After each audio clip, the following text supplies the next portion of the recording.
Hello friends, class 10th का exercise 6.5 का question number 3 हम समझेंगे। इन फिगर हमारे सामने एक फिगर दी हुई है। A B D is a triangle. A B D एक हमारे सामने ट्रायंगल है, राइट एंगल्ड एट ए, जैसा कि मैंने पिछले क्वेश्चन में भी बताया था, जहाँ पर इस तरीके से लिखा हुआ है कि राइट एंगल्ड एट ए। इसका मतलब है कि जो राइट एंगल है वो ए पर बना हुआ है। तो मैं यहाँ पर इस तरीके से बना देता हूँ। देखो, ये राइट एंगल जो है वो कहाँ बना हुआ है, ए पर बना हुआ है, ठीक है। और इसके बाद में क्या है, ए सी परपेंडिकुलर है बी डी पर। ए सी जो है वो परपेंडिकुलर है बी डी पर, तो इसका मतलब यहाँ भी 90 का बनेगा, और अगर मैं इसे यहाँ पूरा कर दूँ तो यहाँ भी 90 का बनेगा, ठीक है। तो हमारे सामने यहाँ पर 3 ट्रायंगल हो गए, 2 तो छोटे छोटे, एक बड़ा वाला। इस तरीके से देखा जाए तो ठीक है। तो हमें शो करना है क्या, ये तीनों शो करने हैं। तो जैसे कि मैं पहला वाला ले लूँ, इसने बोला है ए बी की पावर 2 बराबर है B C multiplied B D के। जैसा कि हमने क्वेश्चन नंबर 2 किया था, एज इट इज़ बिल्कुल सेम है। तो इसमें से मैं एक पार्ट करके दिखाई देता हूँ, बाकी के 2 पार्ट आप कर लेना, क्योंकि क्वेश्चन नंबर 2 भी मैंने समझाया, 3 भी मैं समझा रहा हूँ, उनमें से एक पार्ट तो आपको अच्छे से आ जाएगा। तो हम क्वेश्चन नंबर 3 का पार्ट नंबर 1 करते हैं। तो इसमें दे रखा है ए बी, बी सी और बी डी। ये किस किस में आता है पहले ये देखते हैं। देखो, ए बी जो है हमारा, ए बी है हमारा ये, मतलब छोटे वाले में है, ठीक है, और बड़े वाले का बेस है, ठीक है। अब बी सी कहाँ है हमारा, देखो बी सी ये हमारा यहाँ तक है, मतलब, और बी डी हमारा, बी डी ये पूरी साइड है। इसका मतलब हमें एक छोटा वाला लेना है और एक बड़ा वाला लेना है, ठीक है। तो एक छोटा वाला एक बड़ा वाला, इन दोनों को हम सिमिलर बना लेंगे। और सिमिलर बनाना नहीं है हमें, क्योंकि यहाँ पहले से लिखा हुआ है ए सी परपेंडिकुलर है बी डी पर। तो ए सी परपेंडिकुलर है बी डी पर, तो इसका मतलब ये दोनों, और ये छोटे वाले से बड़ा वाला और इस छोटे वाले से ये बड़ा वाला, और ये आपस में भी सिमिलर होंगे, ऐसा बोला है थ्योरम में। थ्योरम हम कर चुके हैं, तो आप बढ़िया तरीके से यहाँ पर लिख देना कि बाय थ्योरम के माध्यम से ये सिमिलर हैं, तो हमें सिमिलर बनाने नहीं है। तो मैं यहाँ पर लिखना शुरू करता हूँ ब्लू पेन से। तो मैं ब्लू पेन का यूज़ करूँगा आंसर के लिए। तो हम यहाँ लिख देंगे ए सी परपेंडिकुलर है बी डी पर, ठीक है। जब ये इस पर परपेंडिकुलर है तो मैं लिख दूंगा चूंकि, चूंकि से स्टार्ट करूंगा मैं, ठीक है।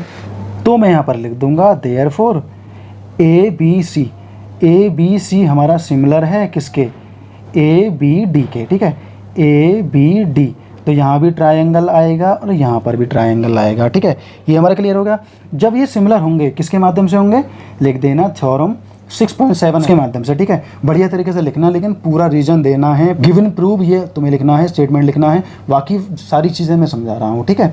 तो हमने लिख दिया ए सी परपेंडिकुलर है बी डी पर, तो इससे ये सिद्ध हो जाता है कि ये दोनों सिमिलर होंगे। कौन कौन से, ए बी सी छोटा वाला ट्रायंगल, ए बी डी बड़े वाले ट्रायंगल के, क्योंकि ये साइड्स हमारे इसी में है, ठीक है। तो इसका मतलब जो साइड होंगी इनकी वो प्रोपोर्शन में चली जाएंगे, रेशो में चली जाएंगी। तो हम लिख लेंगे, जैसा कि मैंने पहले भी बोला था, बेस के साथ में बेस लिखना है, परपेंडिकुलर के साथ में परपेंडिकुलर लिखना है, और हमें हाइपोटेनस के साथ में हाइपोटेनस ही लिखना है, ये ध्यान रखना।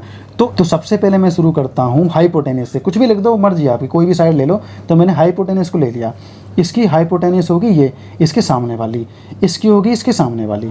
तो ये तो छोटे वाले की होंगी, लेकिन अब हमें क्या निकालना है, बड़ा वाला निकालना है। छोटे वाले से हमें मतलब नहीं है। तो जो बड़ा वाला है हमारा वो क्या है, ए बी डी है, तो इसका हाइपोटेनस होगा जस्ट इसके सामने।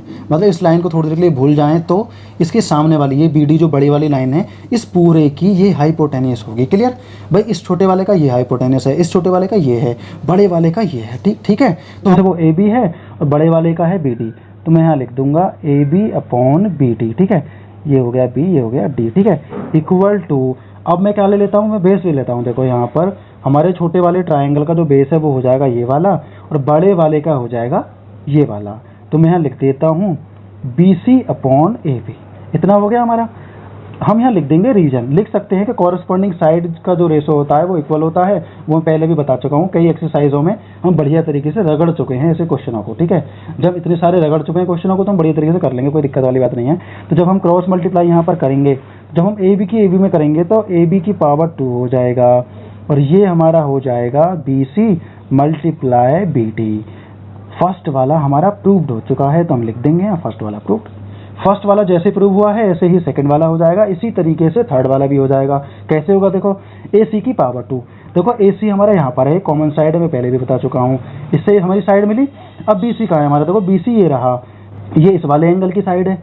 इसके बाद में डी सी देखते हैं, कहाँ डी सी यहाँ पर है, मतलब ये इस वाले की, मतलब ये दोनों ट्रायंगल हमें सिमिलर बना लेने हैं भाई। ये जब परपेंडिकुलर है तो ऑलरेडी सिमिलर होंगे, तो उनकी साइड को हम प्रोपोर्शन में लिख देंगे, रेशो में लिख देंगे, उसके बाद में बना देंगे। इसी तरीके से बहुत ही आसान है, बहुत ही बढ़िया।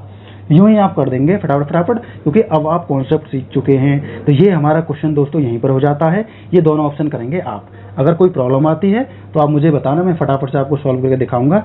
आइए चलते हैं दोस्तों नेक्स्ट क्वेश्चन की तरफ।